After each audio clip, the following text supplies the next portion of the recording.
His wife, Parvati, using her tantric power, she made the shape of a baby and breathed life into it. And Shiva learns up from somewhere.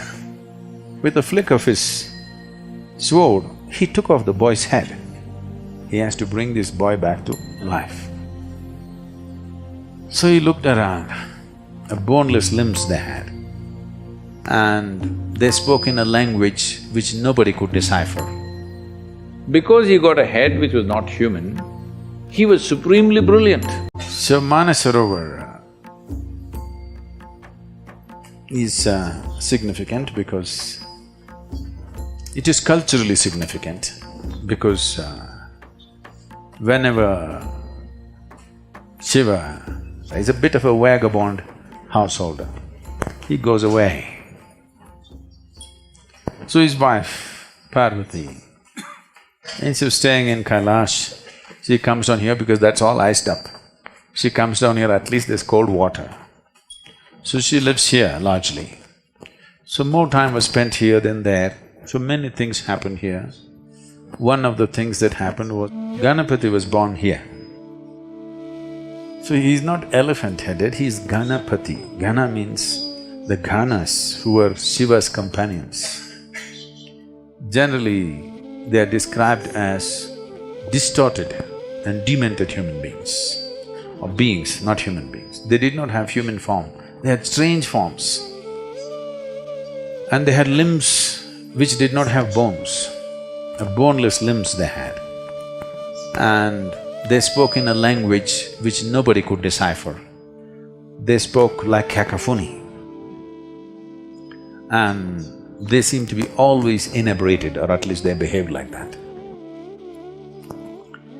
So they were called Ganas, and they were the permanent companions of Shiva all the time with him. Others came and went, but they were always there.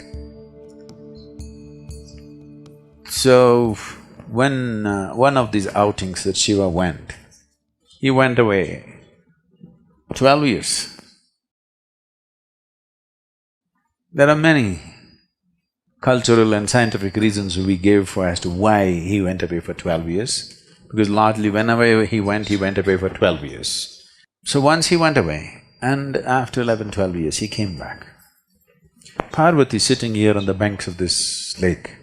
I want you to imagine, you're the just only woman sitting on the banks of Manasarovar lake, nothing here. She wants to have a baby. She's unable to have a baby because Shiva's seed is not human. So, it's clear that she cannot have a baby with him. But when she's alone, when she's with him, she's fine. When he's gone for long periods, her maternal instincts took over, she wants to have a baby. So one day, she smeared herself with sandal paste head to toe, waited for a period of time, then slowly peeled off all the sandal paste. When you do this, a certain amount of your skin or your cells will come away. Making use of this, using her tantric power, she made the shape of a baby and breathed life into it. A nice little boy came, and she was very happy in the company of this boy, and he grew up, just the two of them, nobody. And Shiva learns up from somewhere. Nobody knows where he goes. Him and his friends land up, full, all inebriated and happy, come to see his wife. He's that kind. And Parvati wants to have bath. So she set up a small barrier and asked the boy to watch out, that nobody comes this way. So the boy took this duty as a he's very proud to guard his mother. So with a spear in his hand, he's walking up and down. He's looking for trouble. He wants to. Somebody should come now and he must fend them off. He desperately wants to do something for his mother. He's in that state. And Shiva and his friends landed up. So he wants to see his wife, he's coming that way. And the boy stopped him and questioned him, "Who are you?" Shiva, "You're asking me, who are you?" With a flick of his sword, he took off the boy's head and went to see Parvati. very happy to see his wife after 12 years. But the wife saw blood on his sword and she screamed. And he got the works. Then he doesn't know what to do. He thought after 12 years he'll get a great welcome. Here she is freaking on him. She said, "You have to bring him back to life." He said, "That's not possible, he's decapitated, he's finished. I don't care what has happened, I want him back to life." Now if he wants to have his wife, he has to bring this boy back to life. So he looked around, the Ganas, they were all there, kiki, kiki, kiki, kiki, kiki, like this. So he looked around and the leader of the Ganas, he asked him, "What?" He said, "Okay." So he lopped off his head and put it on the boy's head. First head transplant. So now the boy had a human body and a Gana's head, that too chief of the Gana's head, and he had a limb which was boneless limb. So he became a Ganapati, the chief of the Ganas.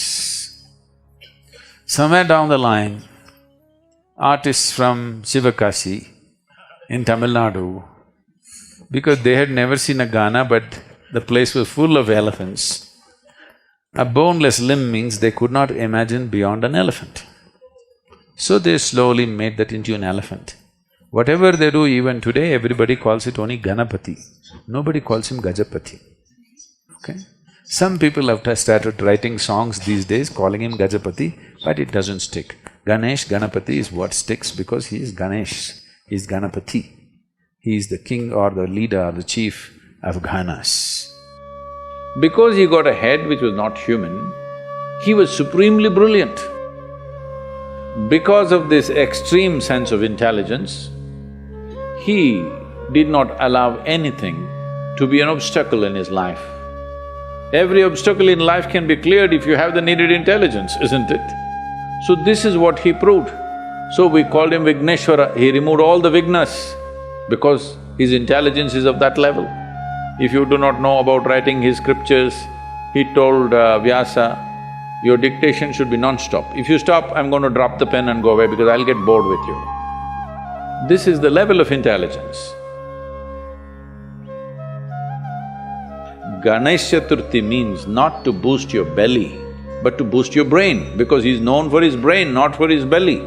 But today, to our children we have made it clear, he's known for his big belly, not for his big brain. He was essentially known for his big brain. So, Ganesh Chaturthi should be about boosting the brain, not the belly, isn't it?